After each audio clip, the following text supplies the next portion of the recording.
Hey guys, it's ExandShadow, and welcome back to Let's Play Paper Mario: The Thousand-Year Door. Last part, we beat up the Shadow Sirens and Dupless, and made our way further through the Palace of Shadow. And in this part, we're actually going to get our way to the end of the Palace of Shadow. So yeah, great about that, right? We're almost to the end of the game. It's actually kind of sad when you think about it, but whatever. So anyway, we needed to get that key with Koops there. I think you might have been able to use Leon, but whatever. Anyway, you can either spring jump or use Koops again to get that life shroom. Can't have enough of those. I don't know where I picked up a repel cape, but that's my next item to go. Anyway, make sure that you remember the combination that was on the wall with the stars, because that's actually what we need to do right now. Basically, it's pretty simple. You just need to replicate the matchup right here. So, I just don't feel like fighting the wizard. So it's just light, not light, not light. And if you do that, we get a fantastic light show! Not exactly. Anyway, pressing all of those lights, it'll make all of them light up. You just use a paper tube to go through there. But it'll also make the little wheel thing that we saw to the right that we used to get the key, it'll make that start turning. So yeah, now we can just jump on this and continue on with the rest of the area. I don't think there's any way to sequence break and skip that little puzzle, but if there is, let me know. Anyway, now we got another life shroom, so it's worth. Trust me, it's worth it to take a trip around the wheel. I don't know how I managed to jump past, do that little jump trick that I did to get onto one of the lower platforms, but I wouldn't recommend doing that because that'll probably only work 1 out of every like 4 times. So anyway, use Flurry to blow away that thing, and then use your Ultra Hammer to break that block, and then spin jump to go down the hole. Yeah, and obviously you have to switch out of Flurry right after because Flurry sucks. Blows. It's been a while since I used that joke, right? Huh? So anyway, here you just gotta be very careful and not fall down. I'm sure it's not a good idea to fall down. I don't think there's really anything down there anyway, so just don't fall down. And then just walk slowly, be careful, and then you'll be fine. I'm sure there's some sort of quick way to get back up, but it's just not a good idea to try to go down anyway. And we actually, now we got to use the paper airplane power, which is sort of odd, because it's one of the last paper powers that we use in the area, and it's the first one we picked up. So I kind of like that, bookending the game a little bit. Anyway, this one, there's no tricky thing you need to use with a partner. It's just sort of that, oh, level up. Yeah, see, this is where I fucked up, because I fought too many enemies. I wanted to get to the end of this chapter without using any, without getting a level up, but now I have to. Now that's gonna make the end of the game. That's gonna make the end of the game a little bit harder. It's not an essential thing that you end this little dungeon area with 70 to 99 star points, but you want to do it. Anyway, this one there's no sort of like time. It's just you gotta go as fast as you can with Leon. Don't try to jump across those gaps. Use Leon's float ability. You just gotta be quick. There's no sort of like MacGyver your way out of it. You gotta use Leon. But yeah, I mean, I just happen to have Leon out most of the time anyway. Mostly just because I love the faster movement. Anyway, if you're precise with the paper airplane, you can get some of those items on the other side. But I don't usually bother getting them because my inventory is usually full at this point anyway. But there's a shooting star and a life shroom, both very, very useful.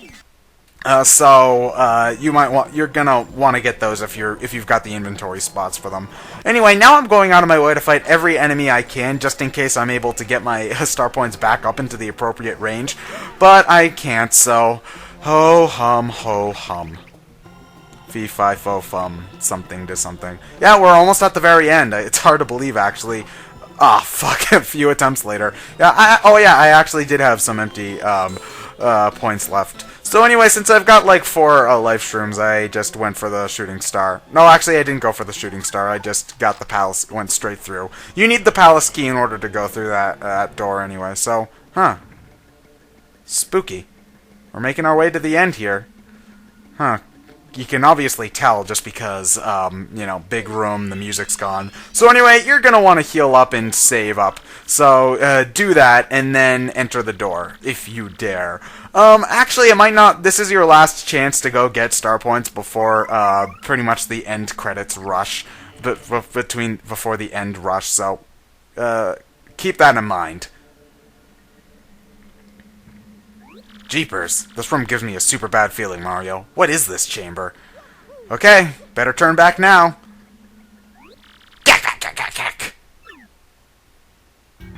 We finally meet, Mario. I've been looking forward to this, I must admit. So, this chump is the leader of those x-nauts? Yes, correct. I am the supreme leader of the secret society of x-nauts. I am Grotus, but I'm getting ahead of myself. I really must express my thanks to you first. How did you get here before me? And do you know why? You've gathered together all of the crystal stars I was seeking. No, so the last crystal star we found on the moon, what did we do? Gak. You just realized now, do you? Yes, instead of taking the few crystal stars you fools had bumbled into, it was far easier to let you find them all and open the 1,000-year door for me. How kind of you to bring them all here to me. All I had to do was entrust the lost crystal star to my least competent underling. I don't suppose Crump had any idea of my plan, though. Gak. So whether he beat you or lost to you, the crystal stars would be together and mine either way. Pure genius! Now, I thought the Shadow Sirens would do a little more to slow your progress, but it appears that they are so useless that even this small task is beyond them. No matter, now I get the pleasure of sending you to oblivion. Be careful, Mario, this jerk looks totally nasty. Once you fools are gone, no one will stand in my way. Grotus will rule the world! No way we let that happen. Now, come! So anyway, yeah, here we are. Facing off with Grotus himself. Meet your end, you meddlesome fools. You will know my power. Grotus, is a little bit tricky, I'm not gonna lie. He's not necessarily hard, he's just tricky. Grotus functions very similar to the Yux enemies that we saw in Chapter 2 and Chapter 7. Basically, he's got those little things circling around him. The more he has around him, the higher defense he has. If he has 4 around him, he is pretty much invulnerable. So this means that Screen Nuke's attack, multi-bounce are both going to be very, very useful when fighting him. But anyway, Grotus thankfully doesn't have a lot of HP and isn't very good at, doesn't have a lot of attacking ability, so he's not too hard, it's just a matter of keeping his defense low enough that you can deal damage. So, again, Vivian and Bobbery are going to be your best friends here. Just because you can deal a lot of damage with them at once. I have to use, unfortunately they have, each, Grotus and the Grotus X's, each have their own tattle entry, so since I'm trying to go for a complete tattle log, I have to tattle them. I mean, I guess I don't have to tattle them, but eh.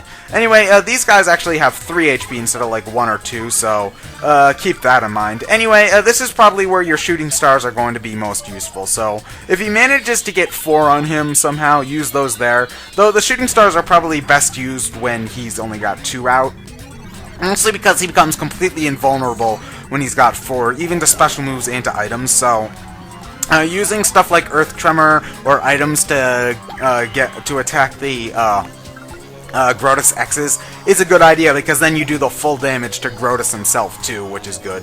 He's only got 50 HP, which is pathetic. It's less than both, it's less than the combined HP for the Shadow Sirens Dupless fight and for Gloomtail. So he's pretty much just an annoyer boss. I mean, if he had like 70 or 80 HP, this fight would have gone on for too long, but yeah. So, you have the metal to push me this far, but no more. He'll start throwing out some more devious attacks as the fight goes on. He starts the battle with just sort of standard attacks, but sooner on he gets stuff like Time Stop. Later on in the battle, he'll get that ability that the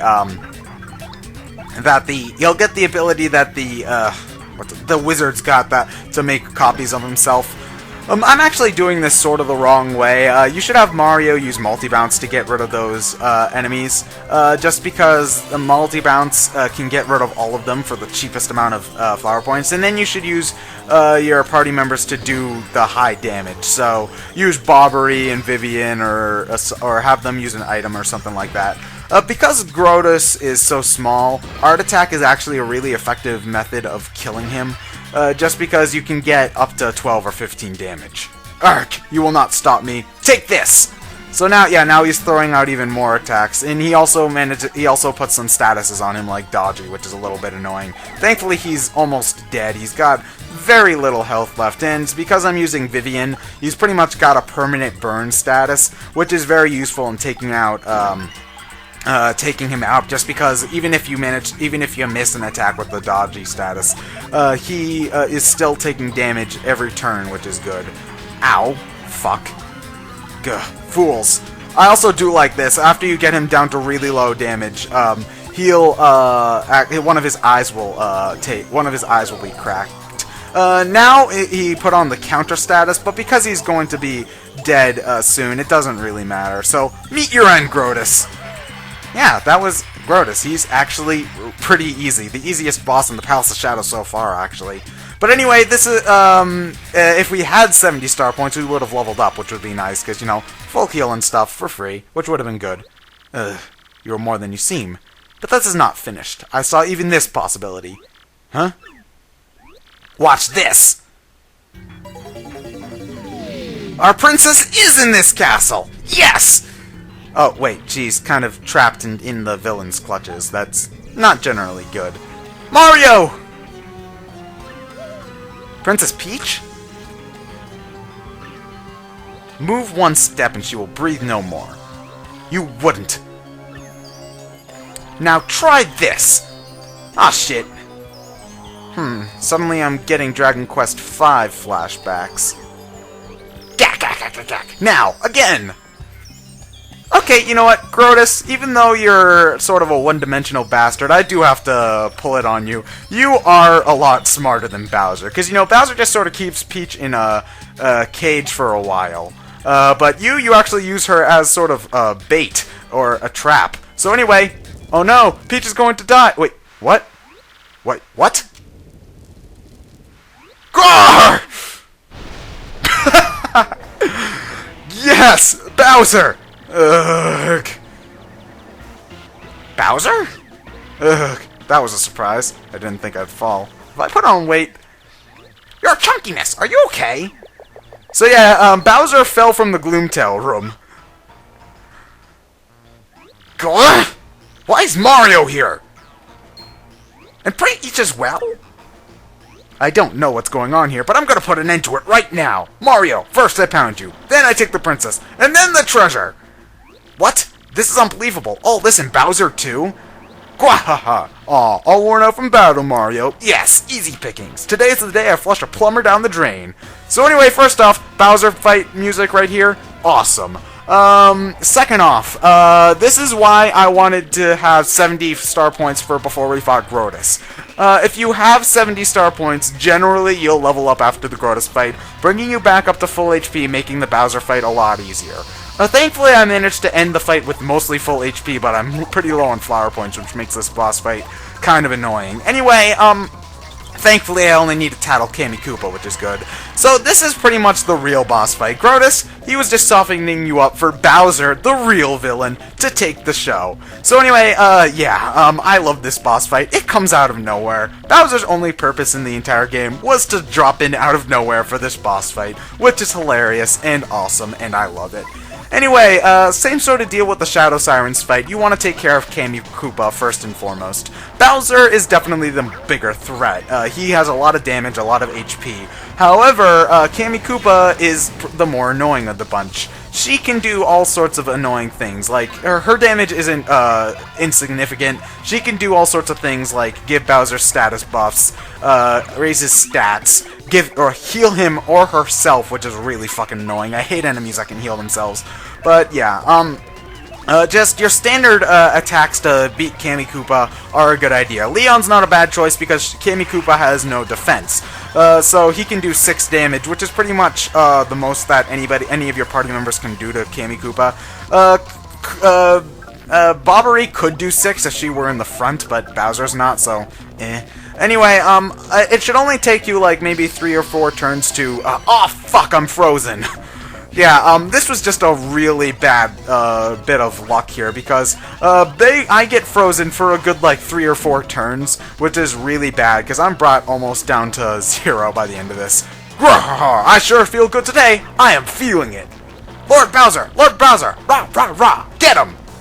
Yes, Kammy Koopa, you might have been a cheerleader in school, but that was like 60 years ago. Shut up.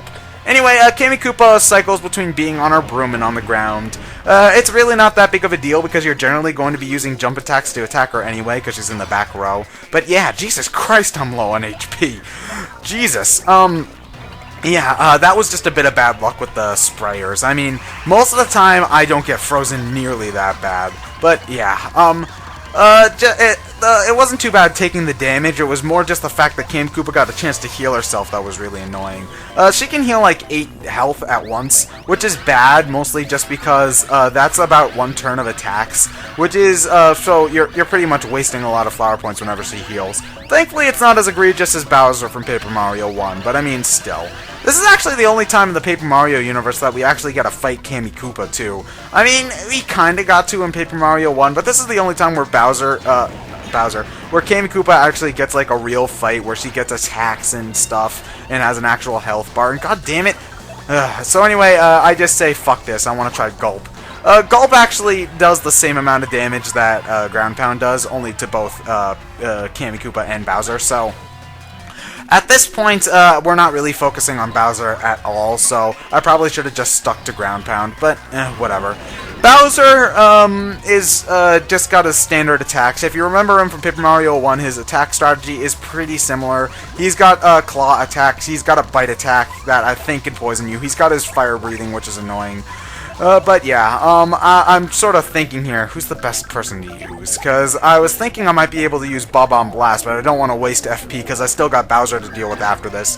So I figure inflicting the burn status is probably the best idea. Well, actually, no, I was trying to think what would be the best, most FP efficient way to kill her. And I figured just a normal attack with Vivian would work, and then a spring jump. So yeah, there we go, Kammy Koopa. Forgive me, Lord Bowser, I have nothing left. So anyway, yeah, Kammy Koopa's gone. She's really annoying, so I'm glad I got rid of her first, just because she's a pain in the ass. But now we can focus our attention solely on Bowser, and Bowser by himself is really not too big of a deal. Definitely not as hard as, like, Gloomtail was, but he's definitely a bigger threat than Grodus, even on his own. Basically, he's just the high, heavy damage-dealing part of the Kammy Koopa Bowser, party. You know, he's sort of combining the tank and DPS role while Kammy Koopa's filling the mage role, which I sort of like. Anyway, it's actually nice to see them teaming up for once because for all that they bicker, they're a pretty effective combo. Anyway, yeah, see, Bowser, like Paper Mario 1. Oh, actually, not like Paper Mario 1. In Paper Mario 1, if Bowser jumped on you like that, you were one of your commands got blacked out. Like you couldn't use your hammer for a little bit, or you couldn't use your jump ability for a bit. But I guess I got that confused with Paper Mario 1. He doesn't have that ability in this game, thankfully. I'm just sort of thinking what to do. Shit. In the end, I just choose Bomb, just because, you know, it does a decent amount of damage. Bowser's 2 defenses are really a big pain in the ass, but I wouldn't necessarily recommend bringing out Miss Mouse for this fight. Bobbery is a pretty good choice just because he'll do the same amount of damage that Miss Mouse would do but also he's got more HP, which is good for tanking. Vivian, not the best choice for this fight just because, well, she's a good choice for taking down Kammy Koopa, but not for Bowser because she'll only do 3 damage instead of the 4 that Miss Mouse or Bobbery would do.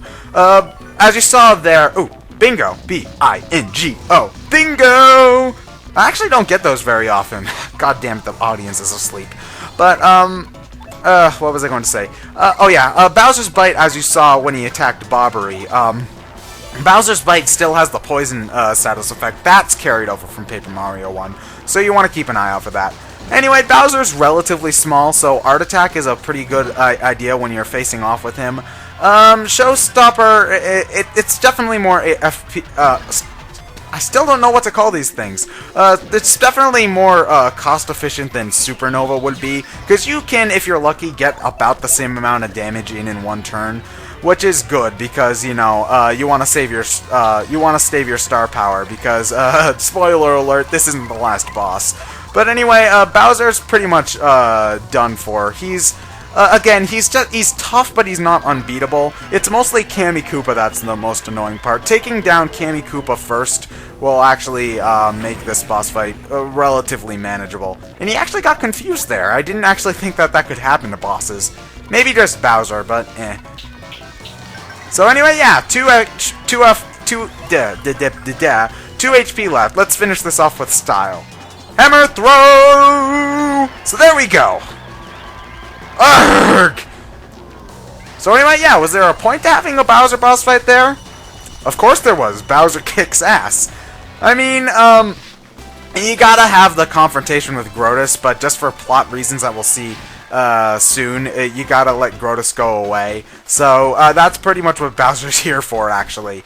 But yeah, instead of raising up badge points like I usually would, I just go for HP because I'm fine with my badge setup at this point, and I don't need to mess with it. So the pure HP is just more helpful. Phew, that was too close. You were almost a Jill sandwich. So let's go save Peach. What? Where's Grotus? Ah, shit. Yay! That was Peach! Ah, shit. Oh, crap.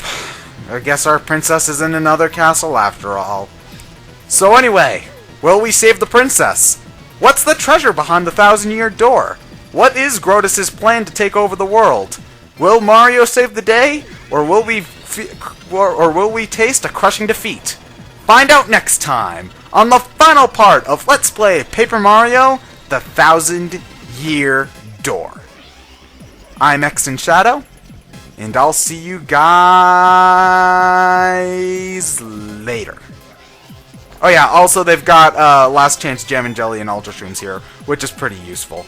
But yeah, I only get to choose one or the other, so I end up actually throwing out one of my life shrooms. Not a good idea. Do not do as I do. For reals this time, though, I'll see you guys later for the final part. Yes.